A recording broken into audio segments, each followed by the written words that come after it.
안녕하세요. 대한민국 좌파들의 민낯을 낱낱이 까발리는 남자 정치구단 우영우입니다. 자, 오늘 해볼 이야기는 저번에도 한번 했던 이야기인데 의례지원 갈등이 해결 기미가 안 보여요. 출구가 안 보이는데 지금 정부에서는 업무 복귀 명령을 내렸다. 이제 앞으로는 좀 법적 조치를 취하겠다라고 하고 있는 상태고 의사협회에서는 정부가 협상의 의지도 노력도 없기 때문에 자기들은 더 이상 할 말이 없다. 우리는 업무에 복귀하지 않는 것이 아니라 사직을 한 거니까 돌아가지 않겠다라고 이제 강대강 대치를 멈추지 않고 있어요. 그리고 또 제가 이야기를 다시 한 번 더 하는 이유가 댓글들도 많이 남겨주시고 또 다른 커뮤니티나 이런 사이트에서 보더라도 의사들의 실상에 대해서 의사들이 자기들이 스스로 막 까발리지는 않을 거 아니야. 근데 잘 모르고 그냥 의사인지 의사는 아닌 것 같은데 의사를 두둔하는 사람들이 생각보다 많이 보이더라고요. 저 어이가 없어가지고 한 번 더 영상을 만들게 됐습니다. 일단은 의사를 분류할 때 의사라고 다 같은 의사가 아니에요. 근데 제가 이야기하는 거는 모든 의사가 다 똑같다는 얘기는 아니에요. 의사도 의사 나름이죠. 어떤 분들은 정말 사명감을 갖고 사람의 생명을 중시해서 일을 하시는 분들이 있는 반면에 의사가 된 목적이 그냥 돈인 사람들도 분명히 있어요. 그건 어느 직업이나 마찬가지잖아. 누군가는 공무원이 되면서 정말 잘 없겠지만 국가에 봉사하기 위해서 공무원이 되겠다라는 사람이 있을 것이고 어떤 사람은 그냥 안정적이고 정년까지 다닐 수 있으니까 공무원 하는 거예요 라고 하는 사람이 있는 것처럼 의사도 마찬가지로 나는 사람들을 고쳐주고 사람의 생명을 고귀하다고 생각하기 때문에 의사가 되었습니다라는 사람이 있을 것이고 어떤 사람들은 나 의사 되면은 사회적 지위도 좋고 돈도 잘 버니까 의사가 됐습니다라고 하는 사람도 분명히 있을 거란 말이에요. 그러니까 의사를 크게 이제 한번 분류를 해볼게요. 일단은 공직의, 그러니까 봉급을 받는 의사가 있고 개원의, 자기가 병원을 차려서 의료 행위를 하는 사람들이 있죠. 이 봉직의 같은 경우에는 공공병원, 보건소라던가 이런 데서 일하는 사람도 있을 것이고 대형병원, 우리가 흔히 말하는 삼성병원, 아산병원 이런 데서 일하는 교수님들이 있을 것이고 여기에는 전공의가 되기 위한 그 전공 수련의들도 있을 것이고요. 그리고 개인 병원에서 일하는 사람도 많죠. 페이닥터로 해가지고 개인이 개원한 병원에서 잠깐 파트타임으로 일을 한다던가 아니면 직원으로 일을 하는 그런 경우를 말하는 거고 개원의 같은 경우에는 이게 조금 애매한데 일반 진료를 보는 개원의가 있고 비급여 진료를 보는 개원의가 있고 그리고 미용을 하는 개원의가 있어요.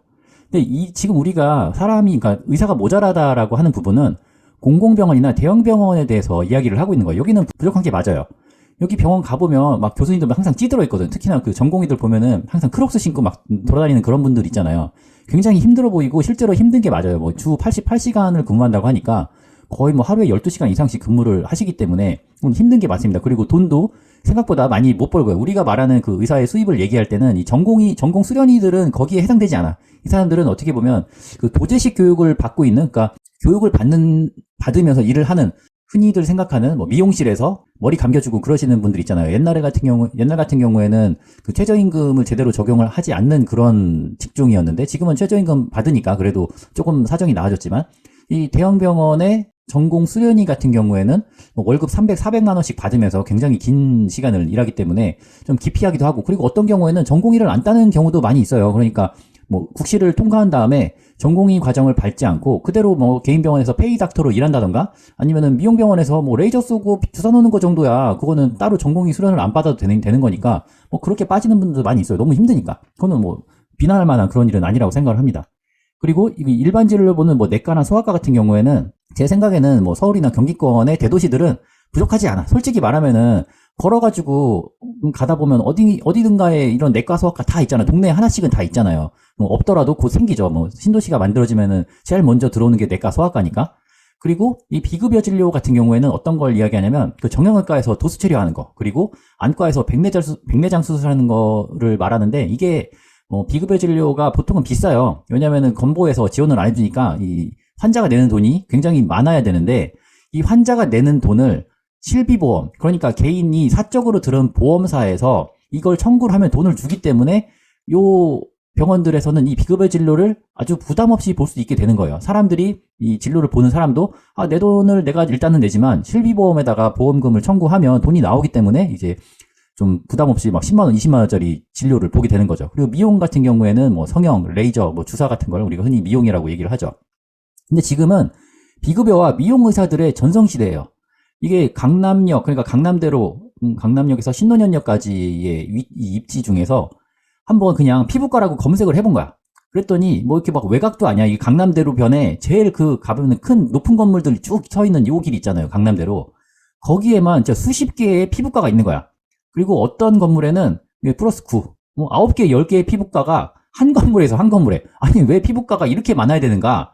이거는 다 장사가 되니까 되는 거죠. 사람들이 전국에서 강남으로 몰려오니까 이쪽이 피부, 뭐 성형의 메카처럼 돼버린 거예요. 근데 제가 이제 이쪽 근처에서 근무를 했던 적이 있는데, 살다 보면은 피부과에 갈 일이 뭐 한두 번쯤은 생기잖아. 막 두드러기 나고 막 뾰루지 나고 막 이러니까. 그래갖고 제가 한번 가봤어. 강남 근무 시절에 두드러기가 나가지고 병원에 갔어요. 그러니까 좀 간호사라고 해야 되나? 간호조무사분이 좀 의아하게 저를 쳐다보더라고요. 왜 남자분이 여기를 왔지? 약간 이런 눈빛? 그래갖고, 이거 무슨 일로 오셨냐고 해서, 여기 두드러기 나가지고 약 좀 받으러 왔다고 그랬더니, 일반 진료를 안 한대. 일반 진료 안 하니까 가래. 아니, 무슨 병원에서 진료를 안 한대? 그럼 여기는 뭐 해요? 그러니까, 여기는 뭐 레이저랑 뭐 그런 것만 한다는 거야. 그러니까 이게, 말이 피부까지, 이거 피부과 전문의는 사실상 없어요. 다 보면은, 무슨 의원이다, 의원. 이거 사람들이 모르는 분들도 뭐, 요즘엔 거의 없지만, 이거 보시면은, 무슨 병원이라고 하면 그거는 거기에 대한 전문의가 있는 거예요. 그러니까 예를 들어서 정형외과라고 하면 그 정형외과는 정형외과 전문의가 있어. 근데 정형외과 의원이라고 써 있으면 거기에는 없어. 응? 정형외과 전문의가 없는 거야. 그냥 내가 의사인데 그 과도 그냥 같이 보는 거야. 그러니까 여기 보면 다 의원이야. 피부과 의원. 무슨 의원이잖아. 이게 다 전문의가 아닌, 피부과 전문의가 아닌 사람들이, 돈이 되니까 여기 가가지고, 이거 필러 놓고, 보톡스 놓고 하는 거예요. 레이저 쏘고. 저도 대학교 동창 중에 하나가 여기서 이거 하는 애가 있어. 이거 장사 잘 된다고 하더라고. 뭐, 물론 이제 걔도 정식 의대를 나온 건 아니고, 그 의전원 가가지고 의사가 된 케이스인데, 의전원 가가지고 그 어디 뭐 빅5 병원 들어가봐야 뭐 학부가 밀리기 때문에 뭐 올라갈 수도 없고 교수가 되기도 힘드니까 자기도 나름대로 살 길을 찾은 거지. 그러다가 어떻게 운 좋게 여기 강남에서 자리를 잡아갖고 지금은 존나 부러워. 아무튼 사람들이 요 강남, 특히나 이제 의사들은 강남을 뭐 기회의 땅으로 생각을 하고 있는 거죠. 여기서 일단은 좀 유명해진다. 그러면 막 프랜차이즈도 되거든. 병원이 프랜차이즈가 되거든. 이거 톡스앤필이라고 요거 보면은 막 여기저기 막 있는 거 알 거예요. 이거 약간 프랜차이즈 같은 거거든요. 그러니까 의사들이 사업을 하러 가는 거죠. 한마디로. 이게 의료를 펼치러 가는 게 아니라 여기 강남에 사업을 하러 가는 거야. 그리고 마찬가지로 성형외과도 마찬가지인 게 강남에 가면 성형외과 많잖아요. 막 지나가다 보면 성형외과 너무 많지. 근데 그나마 성형외과는 뭐 쌍꺼풀 수술을 하려고 해도 일단 메스를 들잖아. 메스를 들고 살을 째야 되니까 그거는 뭐 의사라고 치자고. 그거는 의사. 그래 의사입니다. 의사라고 제가 인정 조금 하는데 피부과는 진짜 아닌 것 같아. 피부과는 굳이 의사가 해야 되는가라는 의문을 항상 갖고 있어요. 물론 어떤 사람은 야 필러 맞다가 잘못되면 어떡하려고 그래.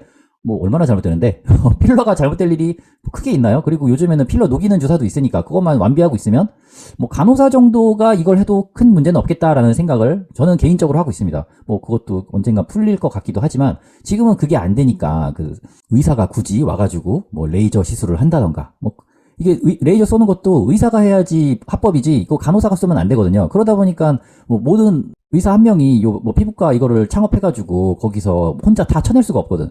그러니까 자기가 혼자서 레이저를 쏠 수 없으니 자기랑 같이 레이저를 쏠 그 페이닥터를 쓰는 거야. 그럼 그 페이닥터가 페이가 낮느냐? 낮지 않죠. 돈을 잘 버는 병원이니까 사람들이 봉급을 많이 안 주면 나중에 그 의사가 어떻게 생각했어? 야, 저 새끼는 돈 존나 많이 버는데 나한테 월급을 쥐꼬리밖에 안 줘. 그러면은 나도 하나 차리지 뭐. 약간 이렇게 되기 때문에 어느 정도 의사를 확보하기 위해서 돈을 잘 준단 말이에요. 뭐 일도 환자를 치료해서 어떻게 낫게 해야 하는 그런 것도 아니고 뭐 레이저 뭐 어느 부위에 쏴주세요. 뭐 레이저 쏘는 거야.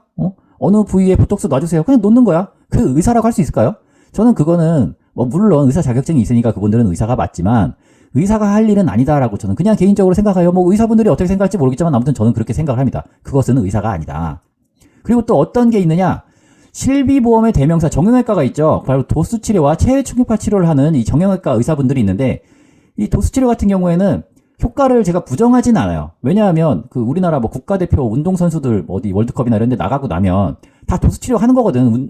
게임 뛰고 나면 근육 뭉치고 막 힘들잖아. 아프잖아. 그러면 와서 트레이너들이 몸 풀어주잖아. 그게 도수치료예요. 근데 이게 시원하다고 도수치료 받고 끝내면은 사실 아무것도 아니 죽도 밥도 안 돼. 그냥 돈 날리는 건데 이게 사실 날리는 게 아니라 이제 보험사에서 돈을 주니까 그냥 마사지 잘 받았다 이렇게 하고 끝나는데 이 도수치료가 효과를 보려면 운동을 병행해야 돼요. 물론 이제 도수치료사들이 도수치료를 하면서 항상 그런 얘기를 해요. 이거 하고 나면은 어떤 보강운동을 하시면 좋다. 근데 솔직히 말해서 그 보강운동 하는 사람들 있나요? 애초에 그런 보강운동을 하는 사람이었으면 이 도수치료를 받으러 안 와. 안 아프다고. 평소에 몸 풀고 평소에 운동, 근육운동 어느 정도 해놨으면 엔간해서는 아프지 않단 말이지. 근데 항상 자세도 꾸부정하고 운동도 안 하고 그러다 보니까 어디가 관절이 아파요, 목이 아파요, 어깨가 아파요 막 이래가지고 병원에 가게 되는 거죠. 그런데 뭐 도수치료는 그냥 진짜 100번 양보해가지고 효과가 쬐끔 있다고 쳐. 근데 제일 문제가 제가 보기에는 체외 충격파야. 체외 충격파. 이거 받아보신 분들 많겠지만 한 5분 10분 하나? 그리고 이거 받을 때 좀 막 이렇게 좀 시큰시큰한 그런 느낌이 들잖아요. 뼈 안쪽이 막 시큰한 느낌이 들긴 하는데 받고 났을 때 하루 지나서 이게 효과가 있나라는 의문을 저는 항상 강하게 이제 품었습니다. 저 같은 경우에는 어깨가 좀 안 좋아가지고 어깨 관절이 안 좋아서 충격파 치료를 한 30번 넘게 받아본 것 같아. 근데 그 30번 넘게 받았을 때 이게 효과가 있었냐라고 물어본다면 저는 정말 효과가 1도 없다고 얘기를 할 것 같아요. 이거 진짜 저는 효과가 없었어요. 근데 이렇게 5분 정도 쏴주고 7만 원을 받는단 말이지. 그리고 제가 가본 병원 중에서 더 웃긴 놈이 하나 있었는데, 웃긴 의사가 하나 있었는데, 이거 뭐라냐면은, 이 체외 충격파는 아프면 안 된대. 뭔 소리야. 충격을 줬는데 아프면 안 된다니. 그러니까, 다른 데서는 이렇게 맞으면은 뭐 좀 아픕니다. 아니면 또 너무 아프면은 말씀해주세요. 라고 하는데, 거기서는 아프면 말씀해주세요. 안 아프게 할 테니까. 이게 뭔 개소리야. 그러니까 제가 보기에는 이게 뭐 하긴 하는데 어차피 효과 없는 거니까 굳이 아플 필요 있냐. 부담 없이 그냥 받으시라. 약간 위약 효과, 플라시보 효과라도 느끼고 가시라. 약간 이런 취지로 한 얘기가 아닌가 싶어요. 아무튼 체외 충격파는 뭐 5분 10분 맞고 7만 원이고 도수 치료는 뭐 10만 원, 20만 원 정도 하는데, 그러니까 보통 요 체외 충격파랑 도수 치료 하면은 한 20만 원, 25만 원 이 정도 나오게 팔더라고. 그러면은 요 실비로 20만 원, 25만 원을 청구하면 대부분 보험사에 들어있는 실비 보험은 한 통원치료 같은 경우는 20만 원씩 보장을 해주거든요. 그러니까 환자 입장에서는 만약에 내가 20만 원짜리 치료를 받았다. 근데 보험사에다가 청구를 했어. 그러면 20만 원 중에서 만 원을 공제하고 19만 원을 돌려받는 거죠. 그러니까 이 환자 입장에서는 마사지를 그 전문 물리치료사한테 시원하게 받고 나서 만 원 내고 집에 온 것 같은 느낌이 드는 거예요. 왜냐하면 보험료는 계속 내는 거니까 어차피 내는 건데 그 보험을 통해서 내가 도수치료를 싸게 받을 수 있으니 이거는 정말 환자 입장에서는 기분이 좋은 아주 베리굿 땡큐인 상황인 거죠.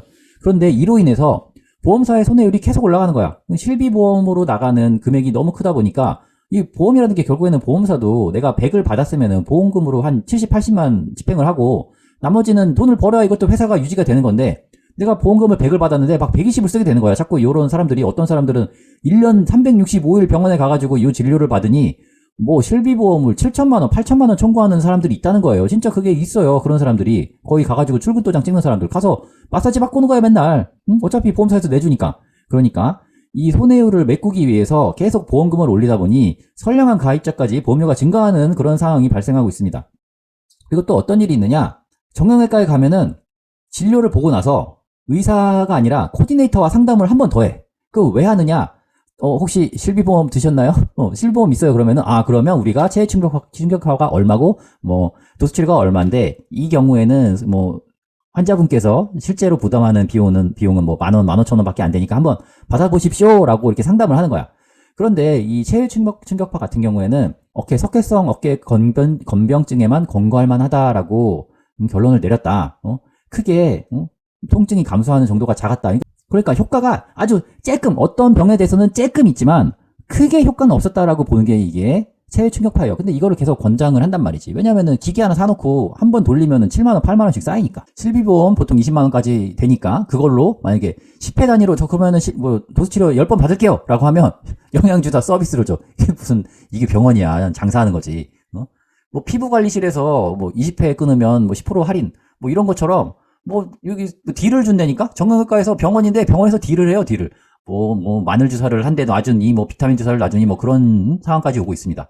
그러니까 이렇게 돈을 잘 벌다 보니까 정형외과에서는 아무리 장사라고 해야 되나? 아무리 환자가 많아도 의사는 한 명이야. 나머지는 다 누구냐? 왔다 갔다 하는 사람들 누구냐? 다 물리치료사야. 그리고 정형외과들 대형으로 하는데 보면 대형 병원에서 거의 막 50평, 60평, 뭐 심하면 100평까지 막 늘려가지고 막 운동치료실도 만들어 놓고 그렇잖아요. 이게 대체 어떻게 유지가 될 것인가라는 생각 해보신 적 없나요? 이게 월세가 장난이 아닐 건데, 월세가 막 1,000만 원 단위일 건데, 대체 저 의사는 얼마를 벌길래 저기서 장사를 하고 있을까? 이게 전부 다 실비보험에서 나오고 있는 돈으로 하고 있는 겁니다.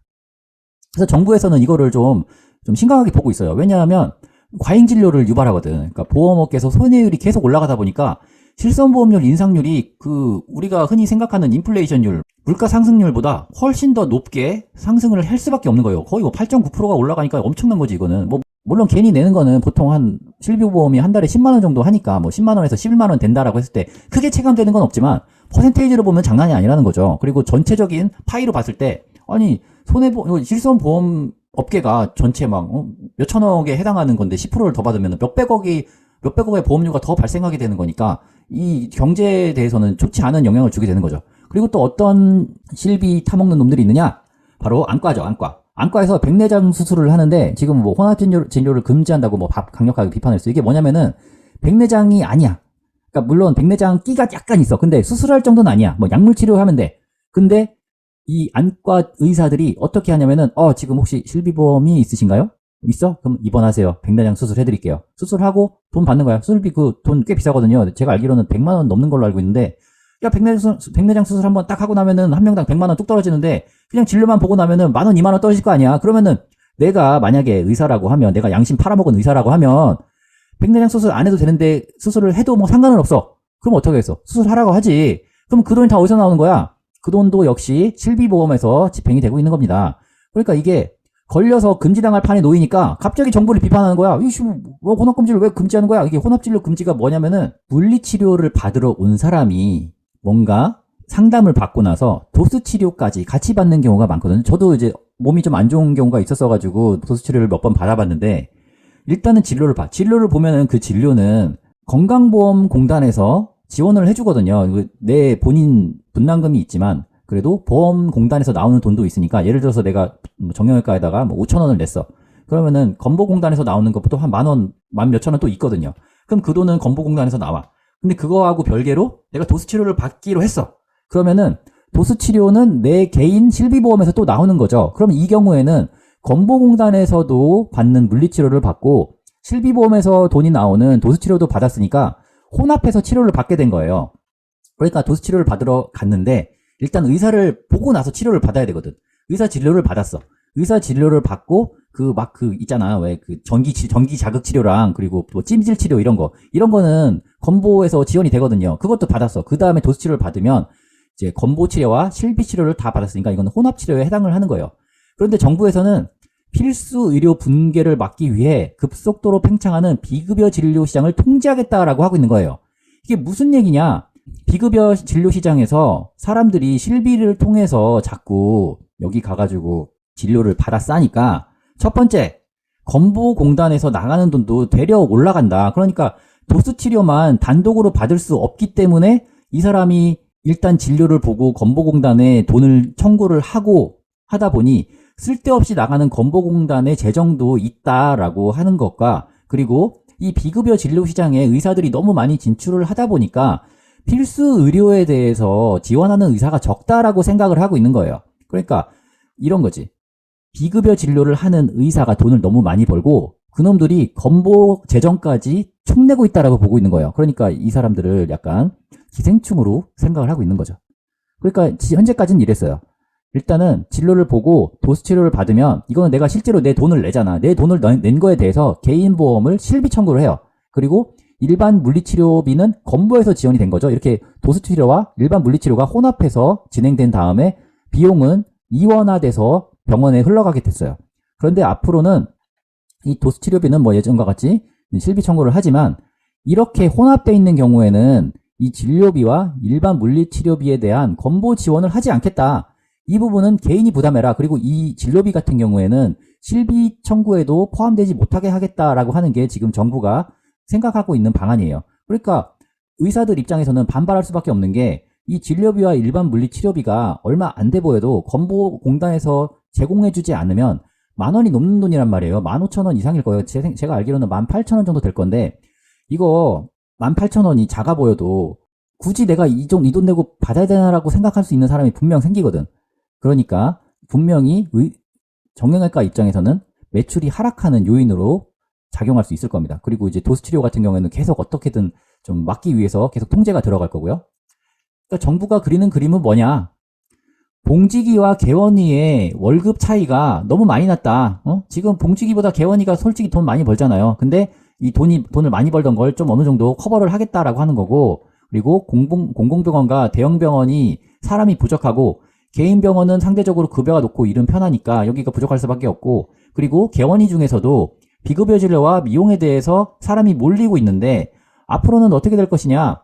비급여 진료와 미용에 대해서 사람이 늘어날 것이다. 아니, 의사가 증원되면 당연히 이쪽으로도 사람이 늘어날 거니까 여기가 시장은 뭐 물론 시장도 약간 같이 커질 수 있겠지만 시장이 커지는 것보다 의사가 더 많아지는 게 빠르다. 그러면 여기에 의사가 증가되면 수익이 하락할 것이다. 수익이 하락하면 여기도 이제 더 이상은 블루오션이 아니다. 레드오션이니까 다른 쪽으로 찾아가는 의사가 많아질 것이다. 그러면은 그 분야에서도 의사들이 많아지면 다시 그쪽 분야의 의사의 수익도 하락할 것이다 라고 생각을 하는 거예요. 그러면 의사의 수익이 하락되면 어떻게 되느냐? 지금 압도적인 한국 의사의 수입이 조정이 될 것이다. 그러면 의사가 돈을 많이 버는 시절이 끝났다라는 사회적인 인식이 생기면 어떻게 되느냐? 의대 쏠림이 해소가 되고, 의대 쏠림이 해소가 되면 사교육비가 절감이 되고, 사교육비가 절감이 되면 출산율이 증가할 것이다 라고 기대를 하고 있는 거예요. 이게 의사를 때려잡자라는 얘기가 아니에요. 의사를 때려잡자는 얘기가 아니라 지금 예전 자료에서도 한번 보여준 적이 있는 자료인데 OECD 주요국에서 전체 노동자 평균 대비 의사의 소득 수준이 우리나라가 너무 높아. 너무. 이거 진짜 이거 문제예요. 예를 들어서 어떤 사람이 연봉 4천 5천 받고 초봉 받고 일을 시작했다고 치자고. 근데 의사는 연봉 3억 4억 받고, 그러니까 의사협회 입장에서는 야 세금 떼면은 2억밖에 안 돼요라고 하는데 그 2억을 받기 위해서는 연봉이 3억 5천이 돼야 된다고 그러니까 헛소리 하지 말고 연봉은 세정 기준으로 하는 겁니다. 그러니까 한국의 개원이 봉직이들은 일반적인 직장인보다 월급을 굉장히 많이 받고 있다는 거예요. 뭐 다른 나라들 보면 물론 같이 많이 받고 있는 나라들이 있지만 아무튼 한국은 최상위권이다. 최상위권이다 보니까 우리나라 사람들 솔직히 다 그렇게 생각하잖아요. 자기 자식이 의사 되면은 좋잖아. 왜냐면은 의사가 됐을 경우에 사회적인 인식도 높을 뿐더러 실제로 돈을 잘 버니까 사실 걱정이 없잖아요. 우리 또 부모된 입장에서 자식이 먹고 사는 게 우리의 또 한 가지 큰 고민인데 그게 의사만 된다면 확실히 해결되는 것이기 때문에 의사에 대한 그 기대가 너무 커요. 그러니까 일단 애들이 공부를 조금 잘하는 것 같아? 그럼 의사 한번 도전해보자. 의대에 도전해보자라고 하는 게 한국의 지금 교육 현실이에요. 그러다 보니까 대치동에서 초등학생 때부터 의대반이라는 게 만들어져가지고 진짜 기형적인 그런 교육을 시키고 있잖아요. 이거를 해소하기 위해서라도 의사에 대한 수입 조정이 필요하다. 그러니까 의사가 망하게 하자는 게 아니야. 의사가 지금 진짜 잘 사는데 조금만 잘 살게 하자는 거예요. 조금도 아니지. 그냥 근데 의사들은 그 잘 사는 걸 포기 못 하겠다는 거지. 아니 내가 잘 살고 있는데 나 지금 그냥 잘 살라는 얘기냐? 이런 거예요. 그러니까 일반 사람들 입장에서 봤을 때는 좀 어이가 없는 거지. 아니 지금도 굉장히 정말 말도 안 되는 수준의 돈을 벌고 있는데 좀 너무 욕심이 과한 게 아닌가라는 그런 생각을 하는 거죠. 물론 모든 의사들이 돈을 엄청나게 잘 버는 건 아닌데 우리가 흔히 생각하는 동네 병원이 만약에 하루에 80명, 100명을 진료를 본다고 했을 때 이거는 그냥 제 친구 얘기예요. 제 친구가 지금 80명, 100명 정도 보는 친구가 있고 하루에 한 130명 정도 보는 친구가 있어요. 뭐 저도 의사 친구가 여럿이 있어서 같이 이제 술 먹다 보면 여러 가지 얘기를 하는데 아무튼 100명 수준으로 보는 친구 같은 경우에는 실수령 기준으로 1,500에서 2,000 정도 가져가요. 그리고 130명 보는 친구는 1년에 저축만 1억씩 한다고 하더라고. 쓸 거 다 쓰고. 뭐 아끼지 않거든. 막 하고 싶은 거 다 하고 하는데도 저축만 1억 넘게 해요. 그러니까 실제로 가져가는 게 2,500, 3,000 정도 될 것 같아. 그러니까 이게 일반적인 사람이 2,500, 3,000 본다고? 뭐 연봉이요? 뭐 이렇게 할 정도의 금액인데 연봉이 아니라 월급을 그렇게 가져간다는 거예요. 실수령으로. 그러니까 그 정도면 우리나라에서 제가 보기에는 우리나라에서 월 1,000 정도만 벌어도 굉장히 잘 먹고 잘 살거든요. 지금 제가 1,000 정도는 아니지만 그래도 한 800 정도는 버니까 뭐 괜찮게 사는 수준이라고 저는 생각을 하는데 근데 의사 같은 경우에는 1,500, 2,000도 모자라다라고 얘기를 하는 이런 상황이니까 이거는 좀 비합리적이지 않을까? 지금 세상 돌아가는 걸 너무 모르고 하는 얘기가 아닌가라는 저는 생각을 합니다. 물론 그렇게 되면서 의사가 증원되고 나면 그 전공의 그 수련하는 분들에 대한 처우를 좀 개선해줘야 되는 그런 부분은 분명히 있다고 생각을 해요. 아무튼 의사들이 반대하는 이유는 뭐냐? 그럼 제가 생각하기에는 뭐라고 생각하냐면 이게 무슨 짤이냐면 우리 그 오아시스의 그 갤러거 형제들이 인터뷰를 했던 그런 짤인데 우린 존나 예전에 끝났어. 돈 때문에 하는 거지. 씨발년들 그러니까 나갈 때 역 같은 티셔츠랑 포스터나 사라고 씨발 새끼들아! 라고 인터뷰를 해서 굉장히 이슈가 됐던 그런 짤이 있는데 다 필요 없고 솔직히 수익이 하락하기 때문이에요. 그리고 이 사람들이 뭐 표면적으로는 뭐 건보 재정이 파탄난다, 뭐 교육 여건이 부실하다라고 하는데 이거는 손만 나가면 되는 거고 확충해 나가면 되는 거예요. 그리고 예전에 의료 수가를 분명 조정을 하라고 했거든요. 그 의사협회에다가 그래 필수과가 지금 망해가는데 그 필수과를 살리기 위한 너희들이 한번 수가를 조정해봐라라고 했을 때 이 의사협회 진짜 필수과는 냅두고 개원이가 유리하게 바꾼 거예요. 그러니까 니네가 생각하는 합리적인 방안을 제시하라고 해서 지금 정해진 게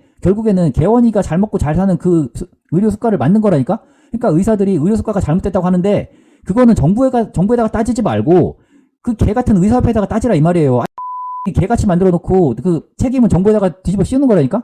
그러니까 이거 좀 비합리적이다. 저는 그렇게 생각합니다. 그래서 제가 느끼기에는 뭐냐? 씨발 내가 어렵게 된 의사를 니들은 쉽게 하려고 그래? 어디서 날로 먹으려고 그래? 이런 마인드가 하나 있고, 그리고 씨발 돈 때문에 그러는 거면서 13비 코스프레 좀 그만했으면 좋겠어. 뭐 건보 재정에 파탄 난다, 뭐 교육 여건이 나빠져가지고 질이 나쁜 의사가 양산된다 이런 개소리 하는데, 이런 선비 코스프레는 좀 그만하고 그냥 씨발 내 돈 때문이라고 그 한마디를 왜 못하냐고. 그 말 한마디면 사람들이 그래 저 새끼들도 돈 벌어먹고 살아야지라고 이해해줄 수 있는 사람이 조금이라도 생길까 말까 하겠지만, 그 이유 때문에 니네가 말 못하는 걸 다 알고 있단 말이야. 그러니까 겉으로는 뭐 나라를 위하는 척 하지 말고 뭐 정부 비판하지 말고 돈 때문이라고 그냥 말을 하라 이 말이에요. 그리고 가끔 가다가 진짜 미국의 의사는 얼마 버는데 한국의 의사가 버는 게 좀 어떠냐라고 하는 그런 멍청한 새끼들이 있는데, 미국은 물가가 달라요. 미국에서 그 맥도날드 직원으로만 일해도 여기 우리나라의 최저임금보다 훨씬 많이 번단 말이에요. 그리고 거기는 팁도 있으니까. 그러니까 미국 의사 대 한국 의사의 수입을 1대1로 비교를 하지 말고 다른 직업이랑 비교를 하란 말이야. 우리나라의 맥도날드 직원과 의사가 몇 배 차이로 버는지와 미국의 맥도날드 직원과 의사가 몇 배 차이로 버는지를 비교해야지, 이 의사 대 의사 1대1로 비교하면 말이 안 된다 이 말이지. 우리나라 된장찌개 한 1인분에 8,000원에 파는데 미국 가면은 25,000원에 판단 말이야. 그러면 뭐 미국이 개새끼들이야? 그게 아니잖아. 거기는 인건비가 높고 그리고 서비스 차지가 비싸기 때문에 그렇게 받는 것 뿐이지, 그냥 경제 상황이 다른 거야. 경제 상황이 다른 것 같다가 말도 안 되는 1대1 비교해가지고 미국 의사는 말이야 1년에 8억씩 번다는데 한국 의사는 4억 버는 게 그렇게 문제냐? 라고 하는 그 들 개소리 좀 그만하시고 그냥 씨발 지금처럼 돈 잘 벌고 싶다는 그 이야기를 하라 이 말이야. 지금 얘기하다 보니까 좀 흥분해가지고 좀 쌍소리를 많이 했는데, 진짜 의사들 솔직히 많이 벌잖아요. 많이 벌면은 나라가 좀 잘 되는 방향으로 좀 밀어줬으면 좋겠어요.